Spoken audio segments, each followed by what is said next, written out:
Alors, bienvenue dans ce chapitre 23, qui est le dernier chapitre avant la conclusion et qui est plus adressé aux salariés, mais qui pourrait aussi être adressé à ceux qui ont une amie, un ami, leur famille qui les sollicite. Donc, je vous montre le schéma. On a vous, moi, votre collègue qui vous sollicite, c'est B, le manager de votre collègue et votre manager à vous. Et il va y avoir des relations qui vont jouer. La plupart du temps, quand quelqu'un commence à être trop gentil dans son travail, ou même avec ses proches, il va faire le travail que lui demande son ami, sa copine, son copain ou son collègue, sa collègue. Donc, on va voir un petit peu comment on va apprendre à refuser poliment, sans dire directement non, mais en responsabilisant les gens qui nous fournissent leur boulot, alors que ce n'est pas à nous de le faire.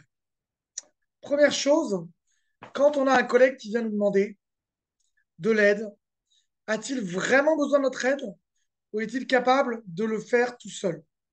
Ça, c'est une question que vous devez vous poser. Souvent, c'est par fainéantise et parce que vous êtes une bonne poire que la personne vous demande de l'aide. Donc, vous pouvez vous poser cette question déjà. Est-ce que la personne qui me demande de l'aide a vraiment besoin d'aide? Et on revient sur le faire plaisir.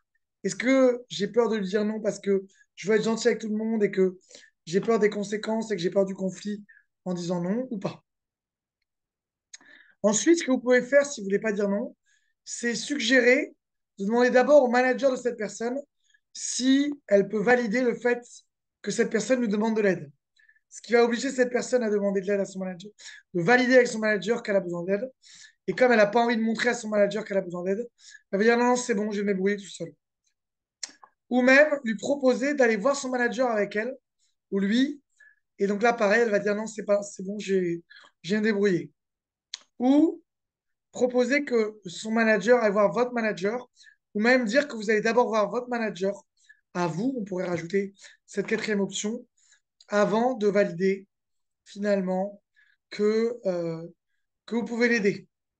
Et vous allez demander à votre manager si vous avez du temps à consacrer pour aider quelqu'un en plus. Si vous faites déjà pas votre boulot, et j'ai vu plusieurs personnes se faire virer de leur travail parce qu'ils ne faisaient pas leur boulot, parce qu'ils passaient leur temps à aider les autres. Mais ce n'est pas une fois que j'ai vu ça. C'est qu'en faisant des coachings pour les gens qui sont salariés, j'ai vu ça au moins 4 ou 5 fois. Et encore, je ne suis pas un spécialiste des coachings pour les salariés. Mais c'est pour vous dire que c'est vraiment quelque chose de courant, quelqu'un qui aide les autres et qui ne fait pas assez son travail et qui ensuite va se le faire reprocher par son manager. Donc, vous allez forcer la personne à s'engager auprès de son manager ou de votre manager sur le fait que vous lui demandez une responsabilité en plus de votre boulot.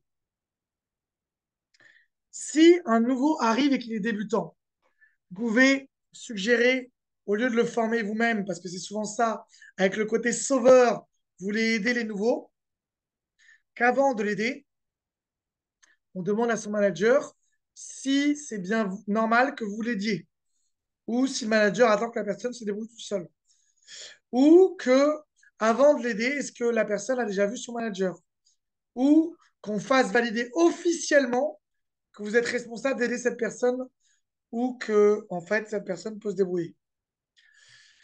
De manière générale, avant d'aider les autres pour montrer que vous avez de l'importance, parce que c'est souvent un syndrome de l'imposteur et un sentiment de ne pas être assez qui fait que vous aidez les autres pour montrer votre valeur.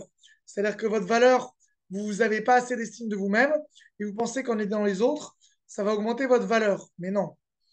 En fait, souvent, c'est en justement montrant que vous êtes occupé et en arrêtant d'aider les autres que vous augmentez votre valeur perçue, pas votre valeur réelle.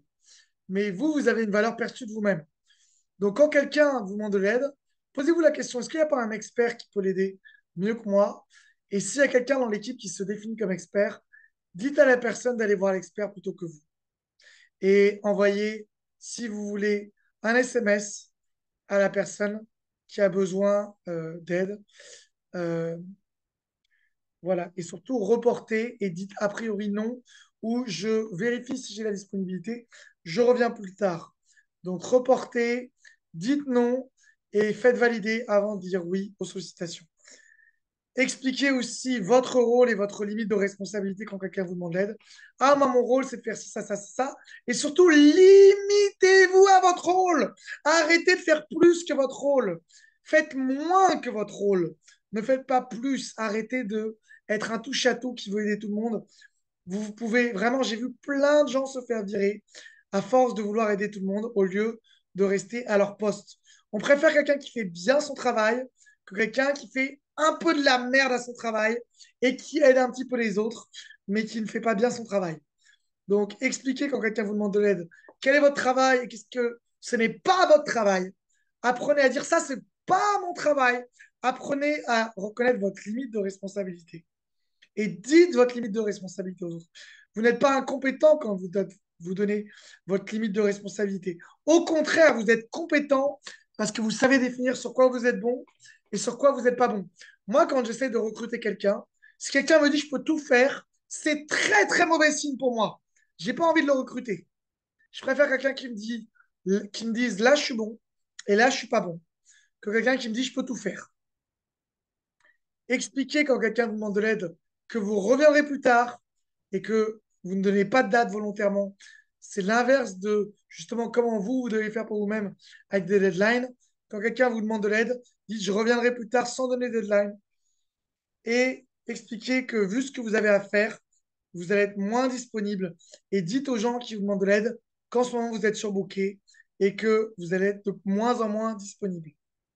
Voilà, ça c'est vraiment le guide pour arrêter d'être la bonne poire et d'aider tout le monde tout le temps en essayant de se faire apprécier par tout le monde.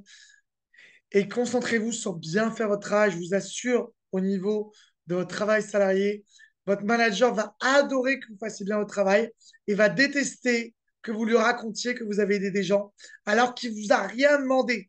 Il vous a juste demandé de bien faire votre travail à vous. Voilà, c'est vraiment des bons conseils pour arrêter de faire le travail des autres.